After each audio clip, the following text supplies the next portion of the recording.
Porque se alguém te chamar de covarde, essas pessoas não te visitam, essas pessoas não podem te ajudar. Só eu posso te ajudar. Agora você tem que parar de pensar nos outros e pense na sua vida. É hora de você se salvar, é hora de você cuidar das suas feridas. É hora de você entender que tem hora na vida que não dá para ajudar todo mundo. Aí eu me lembrei dos meus velhos pais dizendo: eu prefiro ser um herói morto do que um covarde vivo. E o Espírito Santo falando para mim: isso aí é frase de A efeito. paz do Senhor, irmãos, tudo bem? Que a paz do Senhor Jesus esteja com você. Convido você a assistir esse testemunho. Deus tem uma palavra para você através desta palavra. Já peço que você deixe aqui nos comentários da onde você está assistindo esse testemunho. E o mais importante, que você também possa curtir e compartilhar com mais pessoas para que mais vidas sejam abençoadas. Deus tem uma palavra para você. Assista até o final. Quando eu caí em depressão profunda, eu não tinha quem procurar. E eu falei para minha esposa: não conte para ninguém, porque para mim era uma vergonha. Nem a minha igreja sabia. Na mente da igreja eles achavam que eu estava viajando. Até que você sabe que a gente não aguenta. Minha esposa não aguentou e contou para uma amiga. E essa amiga morava lá em Israel, mora até hoje. E ela comentou com o marido dela. E o marido dela, um grande amigo, ligou para minha esposa e disse: fale para ele que eu quero dar um presente. Ela entrou no quarto com o telefone e disse: não quero falar com ninguém. Fala: não quero. Ela botou no viva voz, ele dizendo: eu quero que você venha para Israel, vou te dar de presente uma passagem para você e para sua família. Aí todo mundo entrou no quarto e disse: vamos pai, vamos, é de graça. De graça, até injeção na testa, né? E aí pela família eu fiz o sacrifício e fui lá para Israel. Ele me hospedou num hotel chique, lá tudo é muito bonito. Só que eu não tinha vida. Meus olhos não brilhavam mais. A comida não tinha sabor. As cores não tinham beleza. O perfume não tinha cheiro. Isso é o resultado de quem está com depressão. Tudo perde o sentido. Elas insistiam para eu sair do quarto. Diz: não vou sair, pode ir vocês. Para mim tá bom, aqui dentro tá bom. Já estou em Jerusalém, tá muito bom. Aqui é a Terra Santa, quem sabe acontece um milagre. No segundo dia que eu estou lá, bateram a porta do quarto, 2 da tarde. A família tinha saído. Eu não queria abrir, mas a pessoa insistiu de um tanto. Eu tinha colocado aquele papel lá fora: não incomode. Eu falei: essa camareira é chata. E insistiu tanto que eu fui abrir a porta. Quando eu abri a porta, não era camareira, era um rabino messiânico, um rabino que falava português. E ele era muito fofinho. Ele tinha uma barba, mas desse tamanho assim, branca, e ele ficava fazendo assim. Eu tive vontade de agarrar a barba dele umas 3 vezes. Ele era gordinho, um óculos assim, fundinho de garrafa. Ele usando aquela roupa toda preta, com aquele negocinho amarrado aqui do lado. Ele parecia o Papai Noel. É sério. Eu abri a porta e disse: pois não? Disse: o senhor é Marco Feliciano? Disse: sim. Ele disse: eu fui contratado para vir aqui dar para o senhor uma brahá. Eu disse: para o quê? Ele disse: uma brahá. Eu disse: o que é brahá? Uma oração. Eu falei: sério, sério, quem mandou? Ele pegou o nome, e quando ele era meu amigo. Esse meu amigo é judeu. E ele falou: ele me contratou. Eu falei: contratou como? Ele me pagou $100 para eu vir aqui te abençoar. E eu preciso entrar, senão eu tenho que devolver o dinheiro para ele. Eu falei: tem certeza? Não dá para o senhor abençoar? Não, eu tenho que entrar. Aí foi uma loucura. Pergunte por quê. Quando eu abri a porta, eu não tinha olhado do lado esquerdo nem do lado direito, Wesley. Eu só vi o homem. Quando ele foi entrar, ele pegou a mão que estava aqui atrás da parede e a outra do lado de cá. E ele entrou com uma lata de óleo de 5 litros. De óleo de azeite. 5 litros. E do outro um saco cheio de cordinha vermelha. Eu falei: Jesus, isso é macumba. O que ele vai fazer com esse óleo? Eu falei: o que é isso? Ele: vou ungir. Eu falei: 5 litros? Tem que deixar tudo aqui. Eu falei: meu Deus, vai acabar com a minha vida. A gente unge com uma gotinha de óleo na testa. Ele levou 5 litros de óleo. Ele falou: você me dá licença? Eu falei: fica à vontade. Ele ungiu tudo que você possa imaginar, peça por peça de roupa, minha Bíblia. Ele abriu minha bolsa, tudo que era objeto meu, da família. Ele foi ungindo tudo. Ele ungiu a parede. Ele gastou quase os 5 litros de óleo. Ele ungiu minha mão, minha perna, passou óleo na testa, na nuca. Eu falei: meu Deus do céu, eu estou recebendo um passe aqui. Eu sou pastor, meu Deus. Depois, não basta o que eu estou passando. Aí ele pegou aquelas cordinhas vermelhas, amarrou uma aqui, outra aqui, amarrou no meu dedo. Eu falei: o que é isso? São alianças que eu estou fazendo em oração em judaico, na língua judaica. Quando ele terminou, eu disse: e aí, como é que você se sente? Eu falei: tudo do mesmo jeito. Ele abaixou a cabeça, coçou. Bom, eu vou ter que fazer outras coisas. Falei, ai meu Deus, o que esse homem vai fazer? E eu querendo que ele ia embora. Ele fez mais umas coisas que eu não vou falar para vocês, senão vocês vão ficar escandalizados, vão até deixar de ser crente desse jeito. Ele fez umas coisas do judaísmo para mim. E terminou, ele disse, e agora, como você está se sentindo? Eu disse, do mesmo jeito. Ele coçou a cabeça e olhou, então eu vou ter que apelar. Eu disse, vai apelar como? O senhor precisa sair daqui do quarto comigo. Eu falei, ir para onde? O senhor tem que entrar no meu carro, vou te levar para uma viagem, eu te devolvo, mas o senhor tem que ir comigo. Eu digo, não vou sair daqui. Ele disse, eu tenho 2 filhos para criar e eu preciso dos $100 que me deram. Eu vou ter que devolver os $100 e eu preciso pagar a comida dos meus filhos hoje. Por pena dele, eu saí com ele. Entrei dentro do carro, um carro velho, e ele deu uma volta por Jerusalém. E ele me levou no alto de uma montanha, numa vista privilegiada que eu nunca tinha visto. Já tinha de Israel muitas vezes. E nós sentamos no meio de um lugar meio deserto, numa altura que dava para ver Jerusalém inteira. E eu vi a cidade velha de Davi, eu vi o Muro das Lamentações, eu vi o Domo da Rocha, eu vi o Monte das Oliveiras. E aí ele sentou do meu lado e eu sentei de cá. Eu falei, e agora? Ele disse, agora fica aí meditando, que eu vou ficar meditando daqui. Eu falei, meu Deus, só parece louco na minha vida. E ele começou a fazer assim. Ele olhava para mim e ria, disse, tá tudo bem? Eu disse, não tem o que fazer, tá? Nós ficamos 40 minutos sentados, sem ele falar nada. Daqui a pouco ele abriu a boca, Wesley, ele falou assim, o senhor está com calor? Eu disse, o sol está instalando uma mona, tá me queimando todo. Ele disse, na hora do calor, o que o senhor tem vontade de fazer? Eu disse, beber água. Ele disse, o senhor pode me citar um texto da Bíblia sobre isso? O senhor é pastor? Eu disse, posso. E ele falou, qual? E eu citei o Salmo 42. Assim como a corça suspira pelas águas tranquilas, assim a minha alma suspira por ti, ó grande Deus.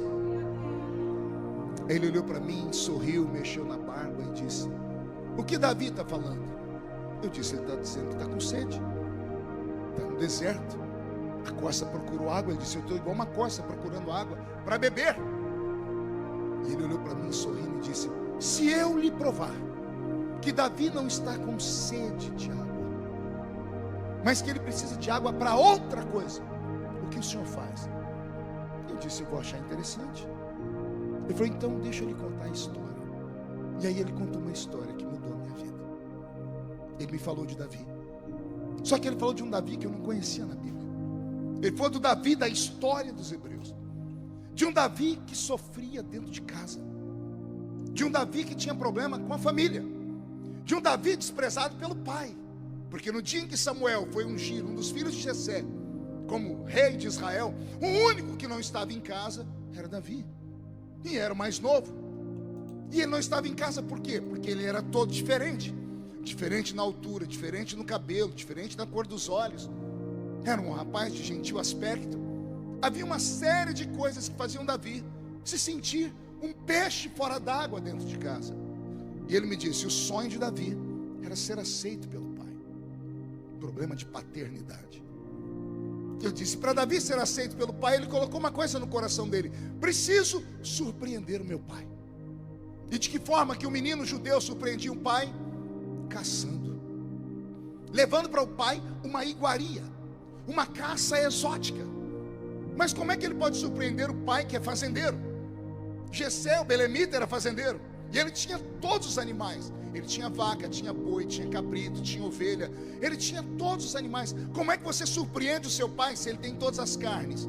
Aí ele me disse, Davi foi em busca de uma carne exótica.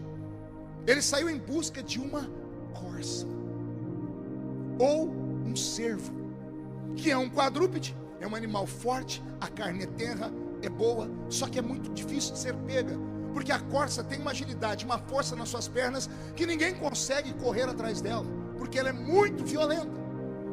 Mas Davi quer surpreender o pai, e ele disse, Davi foi para o alto das montanhas procurar uma corça. E como Davi era um exímio caçador, caminhando pelo meio da montanha, ele viu pegadas, rastros, e ele conhecia o ambiente pelo chão, e ele via onde a corça tinha pisado, onde o cervo tinha escorado, e ele foi seguindo, até que ao longe ele avista a corça. E quando ele avista a corça, ao invés de avançar para cima dela, ele deita no meio do chão e procura ir se aproximando dela sem que ela perceba que ele ali está. Ele precisa esperar o vento passar, para que o vento não leve o cheiro dele. Ele precisa não fazer barulho. Ele tem que se aproximar o mais rápido possível e se aproximar a uma distância que a flecha dele atinja a corça. Porque se a corça perceber, ela dará um pinote e correrá numa distância que ele não vai alcançar. O rabino disse que enquanto Davi está fazendo isso, aparece um concorrente dele no meio da montanha, um leão. Não era um leão selvagem da selva, era um leão da montanha. O leão da montanha tem uma resistência incrível. Ele tem força, ele é mais forte do que a corça, ele é mais forte do que o cervo. Só que o cervo, a corça, é mais rápida do que o leão. Ele é mais ágil do que o leão. Só que o leão tem mais resistência do que a corça. E Davi sabe que não dá para brigar com o leão. Mas ele sabe também que se o leão conseguir pegar aquela corça, ele não vai conseguir levar ela para casa, porque a corça pesa mais de 200 quilos. E o leão vai matar a corça, vai comer um pedaço dela, vai levar um pedaço para sua família e vai sobrar um resto. Então Davi tira o foco da corça e começa a olhar o leão. Ele diz: eu fico com o resto do leão. E o leão, quando percebe a corça, também não pode correr, porque se ele correr, a corça vai perceber e ela é mais ágil do que ele. Então o leão vai indo pelas beiradas, pelas brumas, até que em certo momento é impossível não ser notado. E a corça, quando percebe o leão, ela sai correndo. E quando ela sai correndo, o leão corre atrás da corça e Davi corre atrás do leão. E Davi sabe que chega um momento que ele não vai mais ver nem leão nem corça, mas as pegadas no chão vão levar ele até ela. E o leão também sabe que não dá para concorrer com a corça na velocidade, porém ele tem mais resistência do que a corça. E a corça, por ser um animal que conhece o predador, sabe que ela está perdida. Pergunte por quê? Porque o leão tem um dom, ele tem um olfato, que quando ele sente o cheiro da corça, a corça pode ir para onde ela for, ela pode sumir de vista. O leão vai procurar ela como se tivesse ficado um rastro invisível. E por que ela transpira? Medo. A corça libera o cheiro do medo. Você sabia que alguns animais conseguem isso? Alguns animais sentem o cheiro do medo. Alguém aqui já teve a experiência de estar passando numa rua, aí você olha, tem aquela porcaria daquele chihuahua. Ele é do tamanho da sua mão, parece um rato. Aí você olha para ele, daqui a pouco ele começa a latir. Ele quer, você fala: meu Deus, olha o tamanho da criatura. E o pior, a gente sai de perto, porque aquele bichinho quando morde machuca. Por que é que esse chihuahua late pensando que é um pitbull? Porque ele sentiu o cheiro do medo. Cavalo sente o cheiro do medo. Sabia disso? Alguém aqui já foi da roça? É sério, eu estou aqui em Londres e tem gente que morou na roça. Você já sentou no cavalo? Eu lembro que uma vez meu avô me colocou em cima de um cavalo. Aquilo não era um cavalo, aquilo era um pangaré. Alguém lembra do desenho do Pica-Pau? Lembra do pé de pano? Era igualzinho aquilo, só tinha barriga o infeliz. Ele andava até encurvado de tanta barriga. Meu avô me colocou em cima daquela porcaria. E eu sentei, meu avô falou: cuidado, falou, pode deixar, avô, eu sou peão de boiadeiro. Oh, meu Deus. Esse cavalo começou a perceber que eu fiquei com medo. Ele se sentiu um manga larga, um cavalo de raça. Ele saiu correndo e me jogou em cima de um pé de café. Eu me arrebentei todo. Lá veio meu avô e disse: ê menino medroso. Eu falei: não é medo não, avô. Ele falou: até o cavalo sabe que você tem medo. Os antigos sabiam que cavalo sentia cheiro do medo. Como é que alguns animais têm isso? Todas as vezes que você fica tenso, todas as vezes que você fica ansioso, você transpira. Não só transpira, você libera uma enzima que cachorro e cavalo sentem o cheiro. A corça liberou uma enzima que o leão sentiu o cheiro. Eu chamo de cheiro do medo. A corça fugiu porque ela corria mais do que o leão. E o leão continuou no trote dele, porque ele não precisa ver a corça. Na medida que ela corre, ela transpira e fica um rastro invisível que ninguém vê, mas o leão sente. O rabino contou que essa história terminou na beira de um riacho, porque quando o leão correu atrás da corça, ele se deparou com um ribeiro de águas e ficou parado. E quando Davi se aproximou de longe, ele viu o leão fazendo assim, buscando o cheiro da corça, e ele não sentia mais nada. A corça sumiu e o cheiro do medo também. E Davi ficou observando para ver o que o leão ia fazer. O leão agora tem que usar o instinto, escolher esquerda ou direita, porque ele não sente mais o cheiro da corça. E o leão saiu. O rabino diz que a tradição deles fala que Davi se aproximou do ribeiro, porque ele estava cansado de correr atrás do leão. E quando ele começou a beber água, ele viu uma moita à direita de capim, e ele viu a moita se balançar. Quando ele observou, quem é que levanta de trás da moita? A corça. Ela se levanta, mas ela está brilhando, porque ela estava toda molhada. Ela se levanta e se sacode, joga água para todos os lados. Davi, ao invés de matar a corça, eternizou ela num salmo.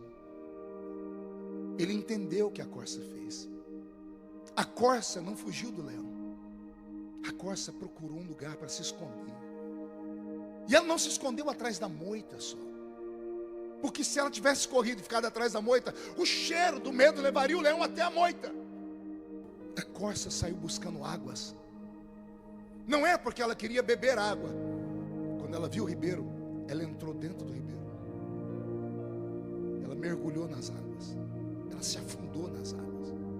Quando a água passou por cima dela, a corrente levou embora. A correnteza das águas levou embora o suor. Aleluia. A correnteza, Wesley, levou embora as enzimas. A correnteza levou embora o medo, o cheiro do medo. E aí Davi entendeu que tem vezes na vida que não dá para correr. Só tem um jeito de enfrentar o inimigo: é mergulhar nas águas. Aleluia. Eu sinto Jesus aqui. Quando eu vejo Davi, na minha imaginação, observando aquela corça que mergulhou nas águas, e ao invés de matá-la, ele eterniza ela. Ele está dizendo assim: Deus, a minha vida é igual a dessa corça. Todos os dias tem um inimigo. Todos os dias tem alguém tentando roubar a minha bênção. Todos os dias tem alguém me julgando. Não bastasse as crises que eu passo. E tem dias que o inimigo é pesado, não dá para encarar ele. E aí não tem para onde ir, porque se eu contar com a minha força, eu vou tombar. Só tem um jeito: é procurar águas tranquilas e mergulhar nas águas. A corça não estava com sede de águas. Ela queria que o medo dela desaparecesse. Quando o rabino me contou essa história, eu tive uma crise de choro. E ele chegou perto de mim, ele não falou mais nada, ele só me deu um abraço. Ele passou meia hora abraçado comigo e eu chorei, mas chorei copiosamente. E eu comecei a balbuciar palavras falando: Senhor, prepare um ribeiro para mim. Eu preciso mergulhar, não dou conta mais de correr. Não dou conta mais de me esconder onde eu estou me escondendo, porque todo lugar que eu vou o diabo me encontra. Todo lugar que eu vou a luta vem atrás de mim. Senhor, me prepara um ribeiro de águas. E o Senhor disse para mim: filho, eu vou preparar, mas você vai ter que mergulhar. Como assim, Senhor? Você vai ter que se esconder em mim. E eu falei: mas o que vão dizer as pessoas? Ele disse: ignore as pessoas, porque se alguém te chamar de covarde, essas pessoas não te visitam, essas pessoas não podem te ajudar, só eu posso te ajudar. Agora você tem que parar de pensar nos outros e pense na sua vida.